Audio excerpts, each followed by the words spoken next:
Төгс хүчит Бурхны үгийн уншилгын дээжис.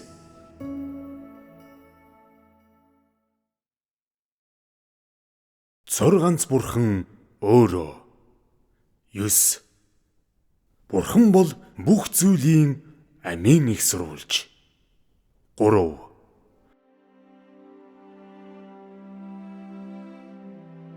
Хүн төрлөختөнд амьдрах тогтвортой орчныг өгөхийн тулд Бурхан бүх зүйлийн хоорондох харилцааг тэнцвэржүүлдэг. Бурхан өөрийн үйлсийг бүх зүйлийн дунд, өөрийн захирдаг бүх зүйлийн дунд илэрхийлж, бүх зүйлийн хуулийг атгадаг. Бурхан бүх зүйлийн хуулийг хэрхэн захирдаг, мөн түүнчлэн тэдгээр хуулийн хүрээнд бүх хүн төрлөختнийг хэрхэн тэтгэж хангадаг тухай бид дөнгөж сая ярьсан. Энэ бол нэг тал. Одоо бид өөр нэг талын тухай ярих гэж байгаа ба энэ бол Бурхан бүх зүйлийг хяндаг нэг арга юм. Ийхүү бүх зүйлийг бүтээснийхээ дараа тэр тэдгээрийн хоорондох харилцааг тэнцвэржүүлсэн. Энэ бол та нарын хувьд бас нэлээд том сэдэв юм. Бүх зүйлийн хоорондох харилцааг тэнцвэржүүлэх. Энэ нь хүмүүсийн хийж чадах зүйл мөн үү? Хүмүүс өөрсдөө чадахгүй. Хүмүүс зөвхөн сүйтгэж чаддаг. Тэд бүх зүйлийн хоорондох харилцааг тэнцвэржүүлж чадахгүй. Тэд тэдгээрийг удирдах чадахгүй. Мөн тэдэнд тийм агуу эрх мэдэлж, хүч чадалч байхгүй. Зөвхөн Бурхан өөрөө ийм зүйлийг хийх хүч чадалтай. Ийм зүйл хийх Бурханы зорилго нь юуны төлөө байдаг вэ? Урдийн адил энэ нь хүн төрлөختний амьд орших асуудалтай нарийн холбоотой байдаг. Бурханы хийхийг хүсдэг юм бүхэн зайлшгүй шаардлагатай байдаг. Түүний хийж эсвэл хийхгүй байж магадгүй зүйл гэж үгүй. Хүн төрлөختний оршин тогтнолыг хамгаалж хүмүүст амьдрах таатай орчин өгөхийн тулд түүний зайлшгүй хийх ёстой чухал зүйлс байдаг. Бурхан бүх зүйлийг тэнцвэржүүлдэг гэсэн хэлэлгийн үгчилсэн утгаас харвал энэ нь маш өргөн хүрээний сэдэв юм. Юуны дөрөнд энэ нь бүх зүйлийг тэнцвэржүүлэх нь яалтчгүй бүх зүйлийг Бурхан зохицуулдаг гэсэн ухаг түүнийг хүнд өгч байна.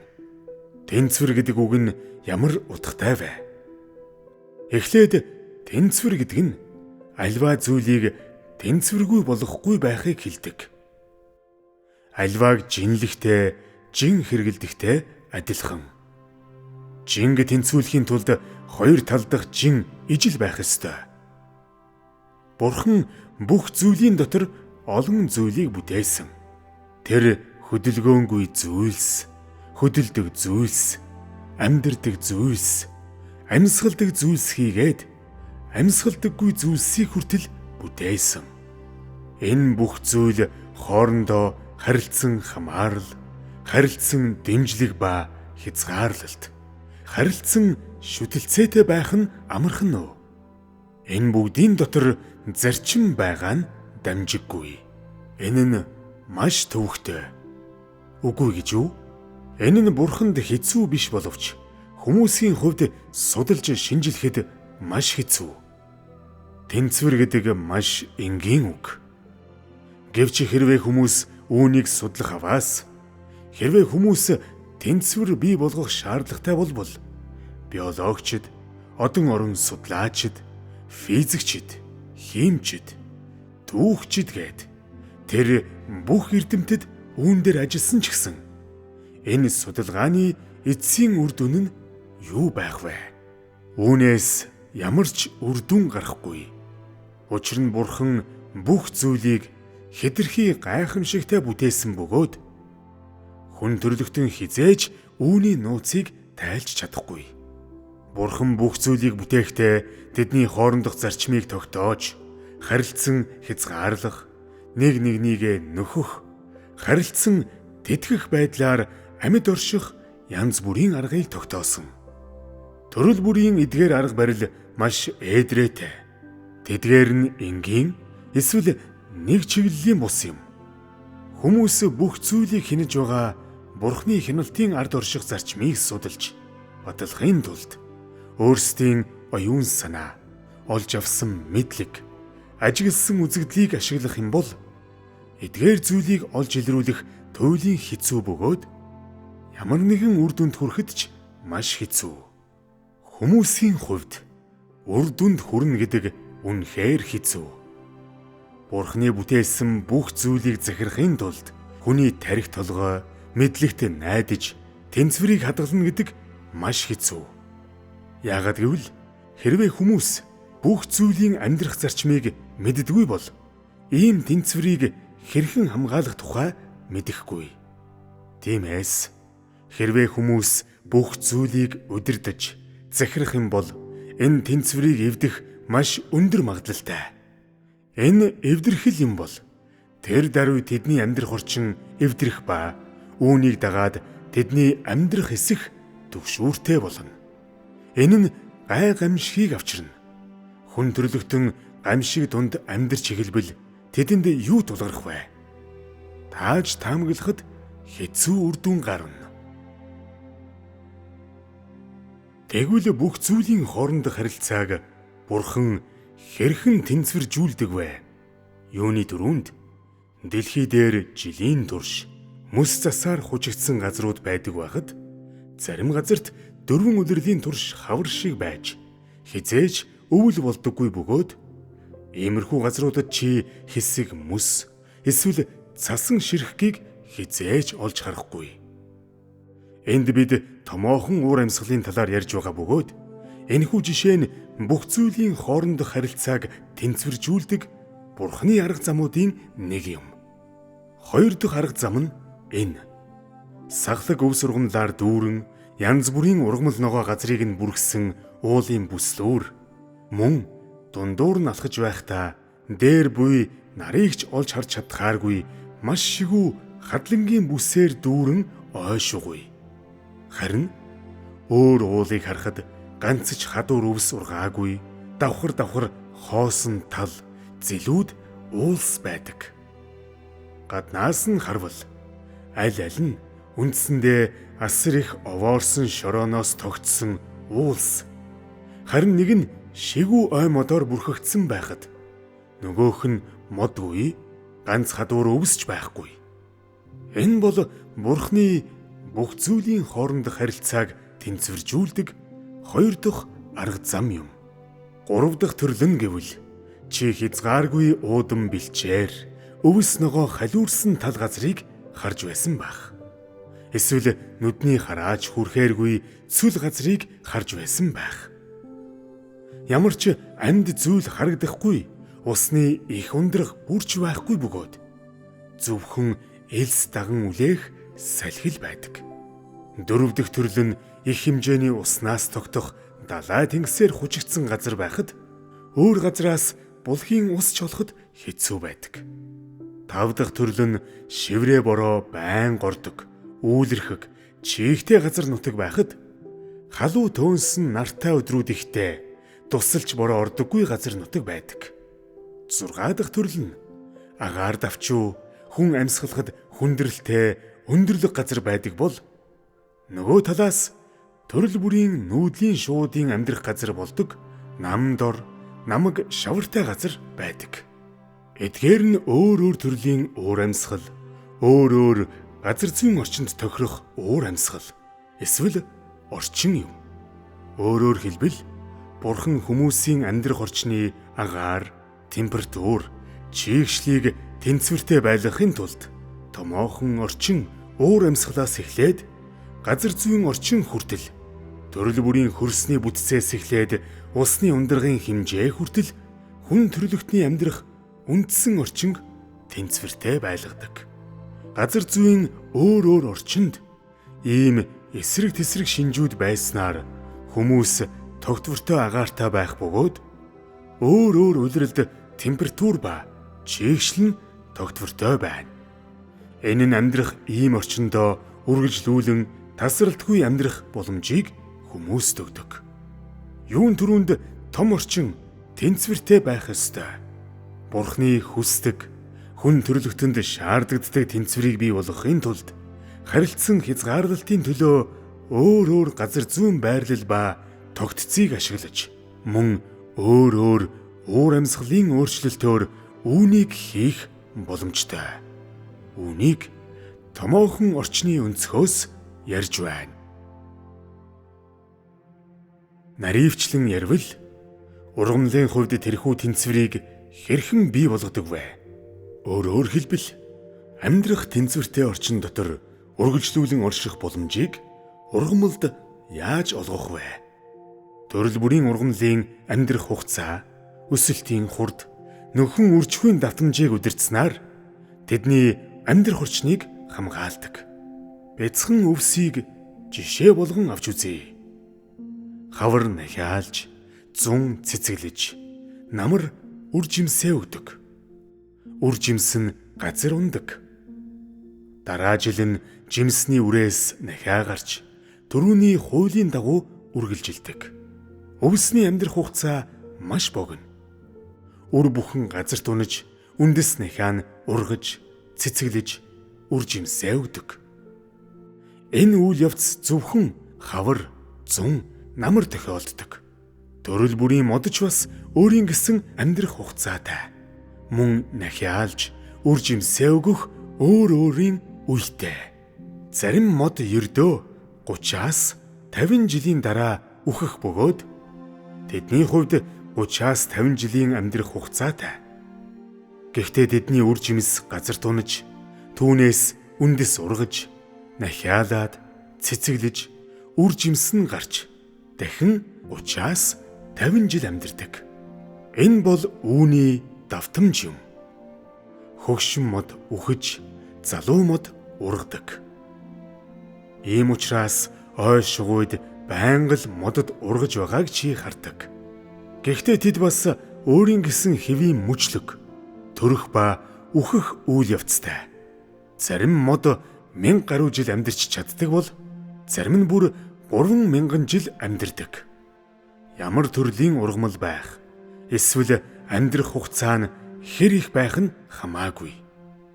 Ер нь бол Бурхан амьдрах хугацаа, нөхөн үржих чадвар, нөхөн үржих хурд, нөхөн үржих хэмжээ ба хувь дээр нь тулгуурлан үүний тэнцвэрийг зохицуулдаг. Энэ нь өвс, мод гээд бүгдэд тэнцвэртэй экологийн орчинд үргэлжлэн ургах, өсөх боломжийг өгдөг. Тиймээс дэлхий дээр байгаа ой моддыг харах үед энэ нь мод байна уу, өвс байна уу гэдгээс үл хамааран өөрсдийн хуулийн дагуу тасралтгүй үржиж өсдөг. Үүнд хүн төрлөختний тусламж хэрэггүй. Энэ нь хүн төрлөختнөөс ямар ч нэмэлт ажил шаарддаггүй. Ийм тэнцвэр байдаг учраас л тэд амьдрах орчноо хадгалан үлдэж чаддаг. Тэдэнд амьдрах тохиромжтой орчин байгаа учраас л эдгээр ой мод, өвсөрхөг тал газар дэлхий дээр үргэлжлэн оршисоор байдаг. Тэдний оршин тогтнол нь хүмүүс болон ой мод хийгээд өвс талд байгаа жигүүртэн шувуу, араатан амьтад, шавж хорхой, бүх төрлийн бичил биет зэрэг бүх амьд зүйлсийг амьдардаг орчных нь хамт үеэс үед тижээдэг. Бурхан бас бүх төрлийн амьтдын тэнцвэрийг хяндаг. Энэ тэнцвэрийг тэр хэрхэн хяндаг вэ? Энэ нь ургамалтай төстэй. Тэр тэдний нөхөн үржих чадвар, нөхөн үржих хурд ба тоо хэмжээ, амьтдын дунд гүйцэтгэх үүрэгтэй нь үндэслэн тэдний тэнцвэрийг удирдах, тоо толгойг тодорхойлдог. Тухайлбал арслан алаг тахийг иддэг. Иймээс хэрвээ арслангийн тоо алаг тахийн тооноос давж гарвал алаг тахийн хувь заяа яах вэ? Тэд устж үгүй болно. Хэрвээ алаг тахийн нөхөн үржих тоо хэмжээ нь арслангийнхаас хамаагүй бага байвал тэдний хувь заяанд юу тохиолдох вэ? тэд мөн л устж үгүй болно. Тиймээс алаг дахийн тоо арслангийн тооноос хамаагүй их байх хэрэгтэй. Учир нь алаг тах зөвхөн өөрийнхөө төлөө оршин тогтнодоггүй. Тэд бас арслангийн төлөө оршин тогтнодог. Түүнчлэн алаг тах болгон алаг тахиудын нэг хэсэг юм гэж чи хэлж болох ч энэ нь мөн арслангийн аманд орох хоол хүнс юм. Арслангийн нөхөн үржих хурд алаг тахихаас хизээж давмгайлж болохгүй. Тэдний тоо хэмжээ хизээж алаг тахийн тоо хэмжээнээс илүү байж болохгүй.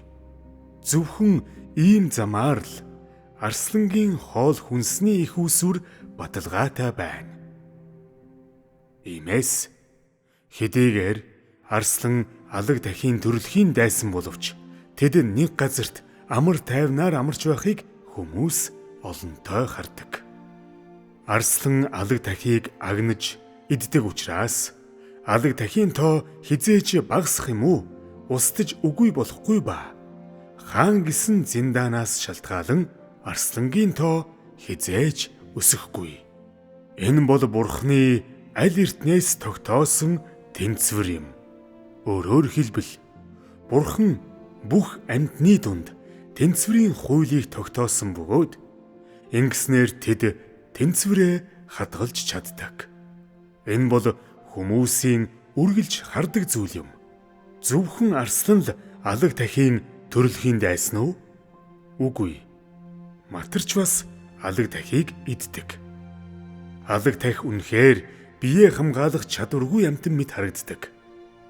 Тэдэнд арслангийн догшин авир байхгүй бөгөөд догшин ширүүн энэ дайсантай нүүр тулах үедээ зөвхөн зүхтаж л чаддаг. Тэд эсэргүүцчиж чаддаггүй. Арслангаас зүхтаж чадахгүй болох үедээ тэд идүүлэхээс өөр аргагүй болдог. Үүнийг амьтны ертөнцөөс олон удаа харж болно. Иймэрхүү зүйл гарах үед та нарт ямар сэтгэгдэл төрдөг вэ? Та нар алаг тахийг өрөвддөг үү? Арсланг жигшдэг үү? Алаг тах маш үзэгсэлэнтэй харагддаг. Харин арслан үргэлжил тэднийг ховдог шун хайгаар ажиглаж байдаг. Гэвч тэнийг юм шиг алаг тах хол гихч зүхтаадаггүй. Тэд өөрсдийг нь хүлээж байгаа. Зүгээр л модны сүүдэрт хайнга хүлээн зогсох арсланг хардаг. Арслан тэднийг хизээ идэхийг хэн мэдэх вүлээ? Тэд зүрх сэтгэлдээ үүнийг мэддэг боловч тухайн газрыг мөн л орхиж явахгүй. Энэ бол гайхамшигтай зүйл. Энэ гайхамшигтай зүйл нь Бурхны урьдчилан төлөвлөлт. Түүний захиралтыг агуулдаг. Чи алаг тахийг өрөвддөг боловч түүнийг аварч чадахгүй ба. Арсланг жигшин зэвүүцэх боловч үүнийг устгаж чадахгүй. Алаг тах бол арсланд зориулан Бурхны бэлдсэн хоол хүнс бөгөөд арслан алаг тахийг яаж идэж байх нь хамаагүй. Алаг тах алга болно гэж байхгүй. Арслангийн гаргаж байгаа үр төлөв маш цөөн тооных бөгөөд тэд маш удаан үрждэг. Иймээс хэр олон алаг тах идэх нь хамаагүй. Тэдний тоо алаг тахийн тооноос хизээж илүү гарахгүй. Энэ бол нэг төрлийн тэнцвэр юм. Ийм тэнцвэрийг хадгалах Бурхны зорилго юу вэ?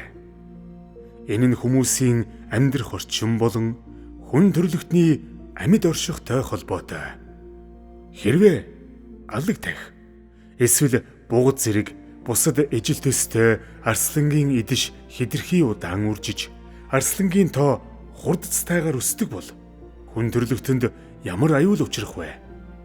Арслан олзоо идэх нь хэвийн үзэгдэл боловч арслан хүн идвэл энэ нь эмгэнэлт явдал юм. Энэ эмгэнэлт явдлыг Бурхан урьдчилан төлөвлөөгүй. Энэ нь түүний захиралтын хүрээнд байхгүй бөгөөд хүн төрлөختөнд түүний авчирсан зүйл бүрч биш. Харин ч энэ нь хүмүүсийн өөрсөдөө авчирч байгаа зүйл юм.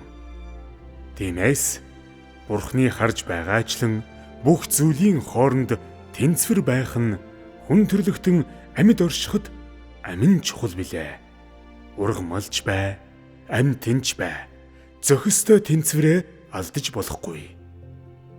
Ургамал, амьтад, уулс, гол нуурууд нь хүн төрлөختөнд зориулан Бурхны бэлдсэн хэвийн экологийн орчин юм. Хүмүүс ийм экологийн орчин буюу тэнцвэртэй орчинтой байснаар л оршин тогтнол нь аюулгүй байх болно. Хэрвээ мод эсвэл өвс ногоо нөхөн үржих чадвар муутай, эсвэл нөхөн үржих хурд нь маш удаан байсан бол хөрс чийгшлээ алдахгүй гэж үү? Хэрв хөрс чийгшлээ алдвал энэ нь эрүүл байх уу? Хэрвээ хөрс, ургамал болон чийгшлээ алдвал маш хурдан илэгдэлд орж үүний оронд элс бий болно. Хөрс муудан илэгдснээр хүмүүсийн амьдрах орчин ч бас устдана.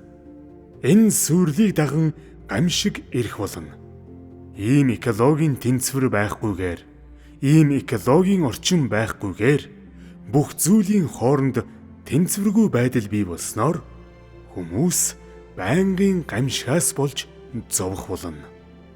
Жишээ нь орчны тэнцвэр алдагдаж, мэлхийн экологийн орчныг сүрүүлэх үед бүгд бөөгнөр нь цугларч, тоо хэмжээ нь огцом өсөх бөгөөд хот дотор зам хөндлөн гарах олон тооны мэлхийг ч хүмүүс харна.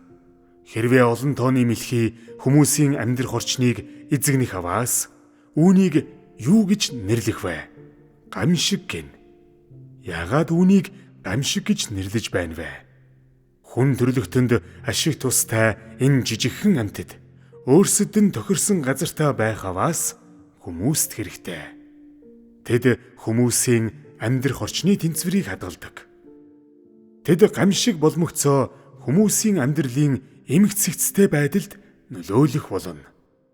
Мэлхийн авчрах бүх зүйл, бүх элемент хүмүүсийн амьдралын чанарт нөлөөлж чаддаг. Тэдний бие махбодын эрхтнүүд хүртэл дайралтад өртөж болно. Энэ бол нэг төрлийн гамшиг юм. Хүмүүсийн олон удаа туулсан өөр нэгэн төрлийн гамшиг бол их хэмжээний царцаа гарч ирэх үзэгдэл юм. Энэ гамшиг биш гэж үү? Энэ бол аимшигтай гамшиг. Хүмүүс хэр чадвартай байх нь хамаагүй. Хүмүүс нисэх онгоц, их буу, атомын бөмбөг хийж чаддагч царцаа хүн төрлөختөн рүү дайран орох үед тэдэнд ямар шийдэл байдаг вэ? Тэд царцааны эсрэг их буу ашиглаж чадах уу? Тэд автомат буугаар тэднийг шүршиж чадах уу? Чадахгүй. Тэгээд тэднийг үлдэн хөөхийн тулд шавжны хор цацаж чадах уу? Энэ ч бас амар биш. Тэр өчүүхэн царцаанууд яах гэж гарч ирдэг вэ? Тэд ялангуяа үр тариа иддэг. Царцааны явсан газар бүрд үр тариа, ургац тэр чигтээ сүйддэг. Иймээс царцааны дайралтанд ор тариалан эрхлэгчдийн нэг жилийн хоол хүнсийг царцаанууд нүд ирмэх зуур тэр чигт нь идэх боломжтой. Хүмүүсийн хувьд царцаа эрх нь зөвхөн уур бухимдал төдий зүйл бус. Харин гамшиг юм. Асар хэмжээний царцаа бол нэг төрлийн гамшиг. Тэгвэл хулганы тухайд ямар вэ?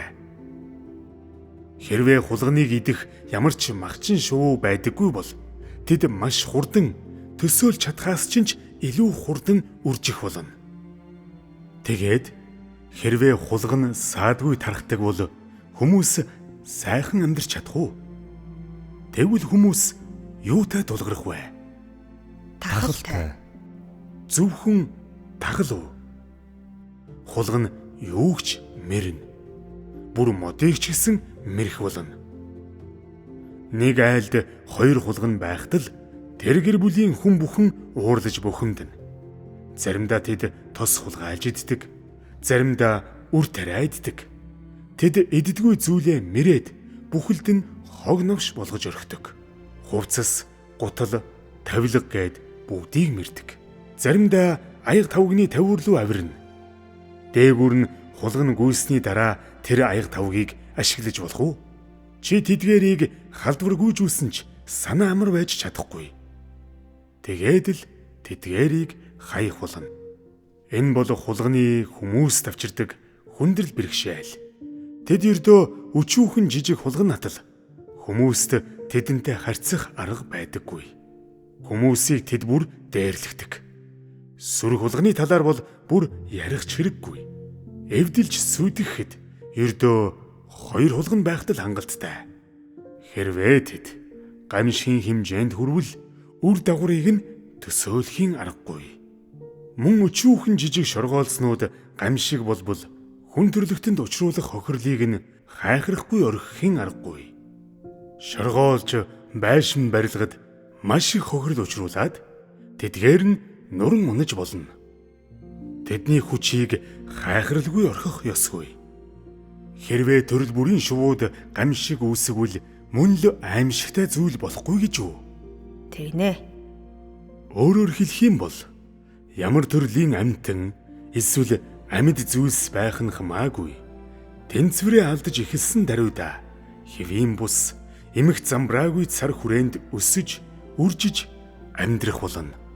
Энэ нь хүн төрлөختөнд төсөөлхийн аргагүй үр дагавар авчирна. Энэ нь хүмүүсийн оршин тогтнол болон амьдралд нөлөөлөд зогсохгүй. Мөн хүн төрлөختөнд гамшиг авчирч хүмүүс бүр мөсөн устж үгүй болох мөхлийн хувь заяатаа тулгарх хэмжээнд хүрнэ.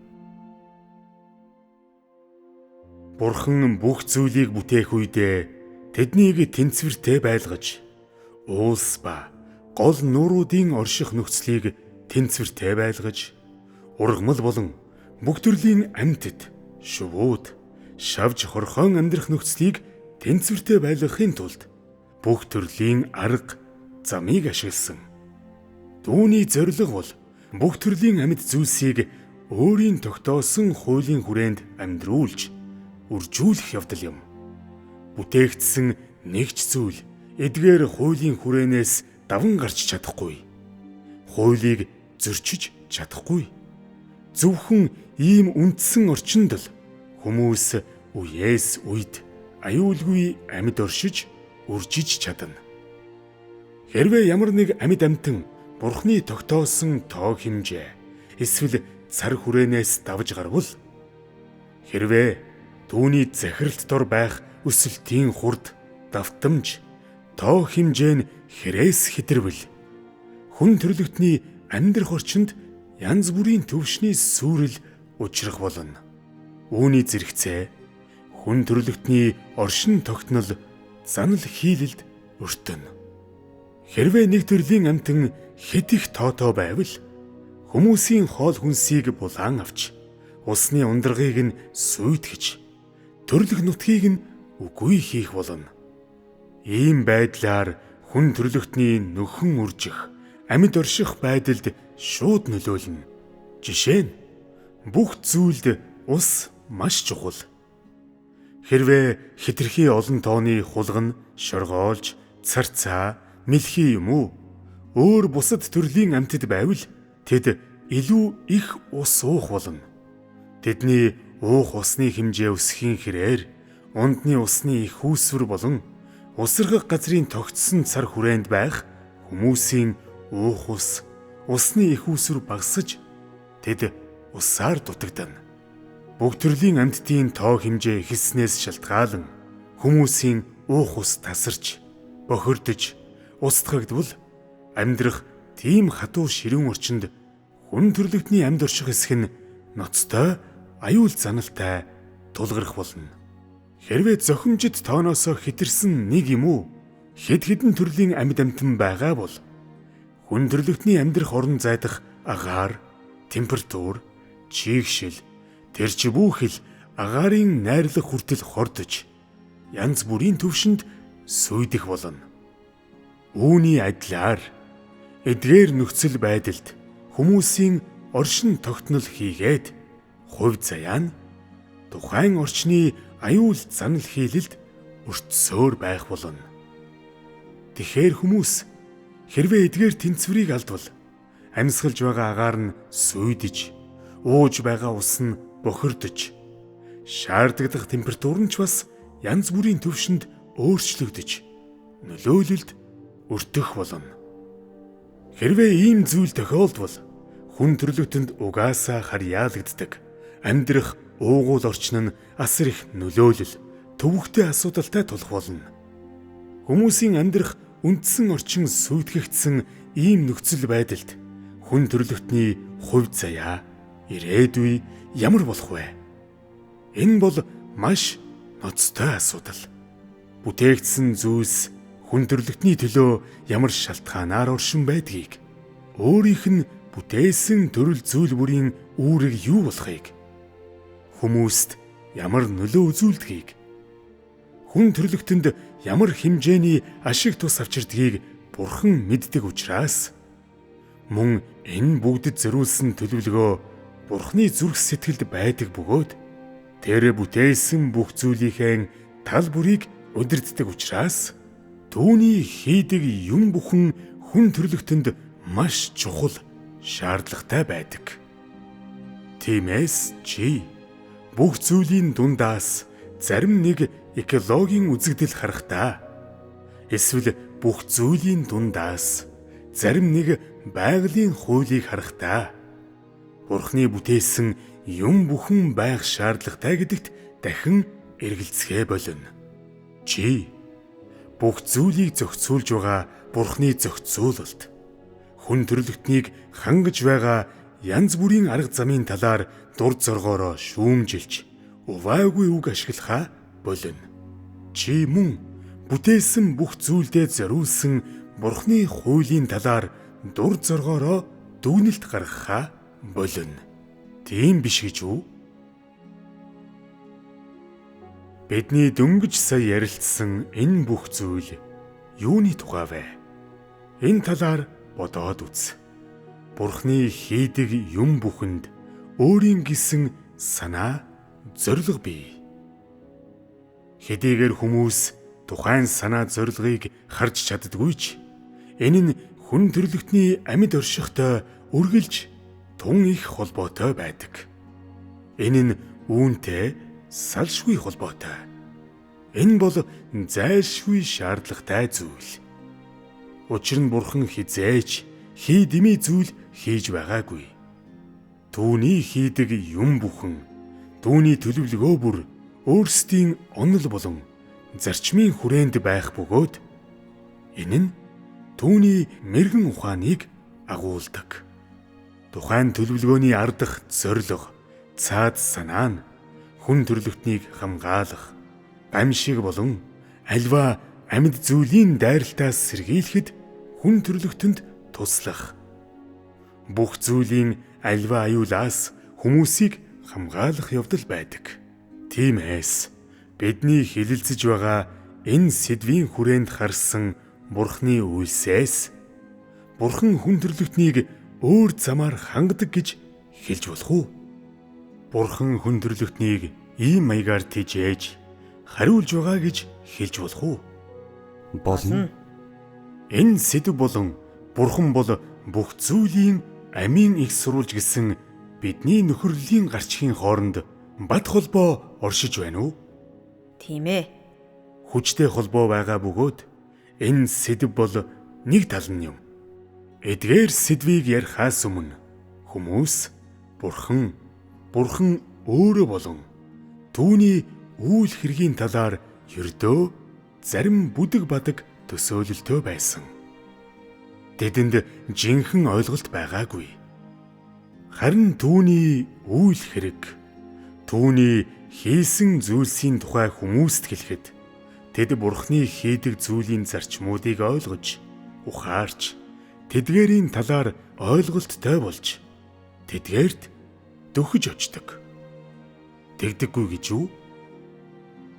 Хэдийгээр ямар нэг зүйлийг хийхэд, бүх зүйлийг бүтээхэд, бүх зүйлийг захирах үед Бурханы зүрх сэтгэлд түүний дүрм, зарчим, журам нь маш нарийн төвөгтэй байдаг боловч ганцхан зүйлийг нь авч нөхөрлөөр та бүхэнтэй хуваалцвал эдгээр нь Бурхны үйлс бөгөөд маш бодит гэдгийг та нар зүрх сэтгэлдээ ойлгож чадахгүй гэж юу? Чадна. Тэгвэл Бурхны тухай та бүхний одоогийн ойлголт өмнөхөөсөө ямар байна вэ? Мөн чанартаа энэ нь өөр. Өмнө нь ойлгож байсан зүйл чинь хэтэрхий хоосон, хэтэрхий тодорхойгүй байсан бол одоо ойлгож байгаа зүйл чинь Бурхны үйлсийг батлах, Бурханд юу байгаа болон Бурхан юу болохыг харьцуулах маш тодорхой баталгааг агуулдаг. Иймээс миний хэлсэн бүх зүйл Бурхны талаарх ойлголтонд чинь маш сайн хэрэглэгдэхүүн болдог. Өнөөдрийн цуглаанд хэлэх зүйл ингээд дууслаа. Баяртай. Өчиг сайхан өнгөрүүлээрэй. Баяртай Бурхан.